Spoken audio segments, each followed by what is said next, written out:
Hello grey മീഡിയസിലേക്ക് സ്വാഗതം. ദൃശ്യം 3 record കളക്ഷനിലേക്ക് നീങ്ങുകയാണ്. 8 ദിനങ്ങൾ ബാക്കി നിൽക്കുമ്പോൾ 10 കോടിയിലേക്ക് സിനിമ വേൾഡ് വൈഡ് കളക്ഷനിലേക്ക് എത്തുകയാണ്. കേരളത്തിലും തീയായി പടരുകയാണ് സിനിമ. മണിക്കൂറിൽ 1100 മുകളിലുള്ള ടിക്കറ്റുകൾ കഴിഞ്ഞ മണിക്കൂറിൽ വിറ്റുപോയിരുന്നു. കഴിഞ്ഞ 24 മണിക്കൂറിൽ 25,000-ഓളം ടിക്കറ്റുകൾ വിറ്റുപോയിരിക്കുന്നു. ഇന്ന് 7 മണി തൊട്ട് 8 മണി വരെ വിറ്റുപോയത് 1140 ടിക്കറ്റുകളാണ്. 12 മണിക്ക് ശേഷം 8,500 മുകളിലുള്ള ടിക്കറ്റുകളാണ്. കളക്ഷൻ്റെ കാര്യത്തിൽ റെക്കോർഡിന് മുകളിൽ റെക്കോർഡ് ഇടുകയാണ് ഈ ഒരു സിനിമ. ചാനൽ സബ്സ്ക്രൈബ് ചെയ്യുന്ന കാര്യം ഇടയിലൊന്ന് ഓർമ്മിപ്പിക്കുക കൂടെ ചെയ്യുന്നു. ദൃശ്യം 3 ഇന്നത്തോടെ നമുക്ക് കാണാൻ കഴിയുന്നു 9 കോടി എന്നുള്ള ആ ഒരു മാർക്കിലേക്ക് എത്തിയിരിക്കുകയാണ്. ഇന്നലെ 7.5 കോടി വരെയായിരുന്നു സിനിമയുടെ കളക്ഷനായി വന്നിരുന്നത്.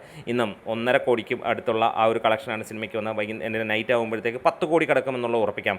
അതും ലിമിറ്റഡ് ഷോസ് ഓപ്പൺ ആയപ്പോഴാണ്. 2700ഓളം ഷോകൾ മാത്രം ഓപ്പൺ ആയപ്പോഴാണ് ഈ ഒരു സിനിമയ്ക്ക്. തിരുവനന്തപുരത്തുള്ള 29ഓളം തിയേറ്ററുകളിലാണ് സിനിമ ചാർട്ട് ചെയ്യപ്പെട്ടിരിക്കുന്നത്. അതും 8 ദിനങ്ങൾക്ക് മുമ്പ്. അതായത് ആദ്യ ദിനമെത്തുമ്പോൾ തിരുവനന്തപുരത്തെ മിക്കവാറും എല്ലാ തിയേറ്ററുകളിലും ഈ സിനിമ തന്നെയായിരിക്കും. കാരണം അത്രത്തോളം ജനത്തിരക്ക് അനുഭവപ്പെടുന്നു എന്നുള്ളതാണ്. ഇപ്പോഴും ഫുൾ ഫ്ലെഡ്ജഡ് ആയിട്ടുള്ള ടിക്കറ്റ് ഓപ്പണിംഗ് നടക്കുന്നില്ല എന്നുള്ളത് കൊണ്ട് തന്നെയാണ് ആ ഒരു ഇടിവ് നമുക്ക് കാണാൻ കഴിയുന്നത്. ഇവിടെ 2700-ൽ നിന്ന് ഷോകളിൽ നിന്ന് നേടുമ്പോൾ അത് പുതിയ റെക്കോർഡിലേക്ക് സിനിമ എത്തുകയാണ്. ഒരുപക്ഷെ അടി ഇടി item dance super star cameo അല്ലെങ്കിൽ വലിയ വലിയ സംഭവങ്ങളൊന്നും ഇല്ലാത്ത ഈ ഒരു കുഞ്ഞൻ ചിത്രം ആദ്യ ദിനം 50 കോടിക്ക് മുകളിലെത്തുന്ന ആദ്യ സൗത്ത് ഇന്ത്യൻ സിനിമയായാലും അത്ഭുതപ്പെടാനൊന്നുമില്ല. ഒരുപക്ഷെ എമ്പുരാൻ്റെ സർവ്വകാല റെക്കോർഡുകളും തകർത്തെറിഞ്ഞുകൊണ്ടായിരിക്കാം ഈ ഒരു സിനിമ കുതിച്ചു പാകയാൻ പോകുന്നത്. ദൃശ്യം 3 അത്രത്തോളം പ്രതീക്ഷ തന്നെയാണ്.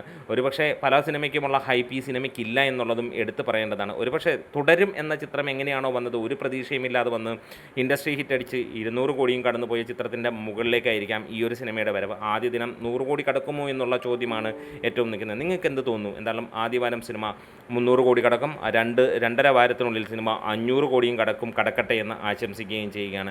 എന്തായാലും ഇന്ന് മലയാളികൾക്ക് സോഷ്യൽ മീഡിയയിൽ ഒറ്റ ചിന്തയേ ഉള്ളൂ. അത് വേറെയൊന്നുമല്ല, അത് ദൃശ്യം 3 തന്നെയാണ്. ഇതിനു വേണ്ടി നമ്മൾ കാത്തിരിക്കുകയാണ്.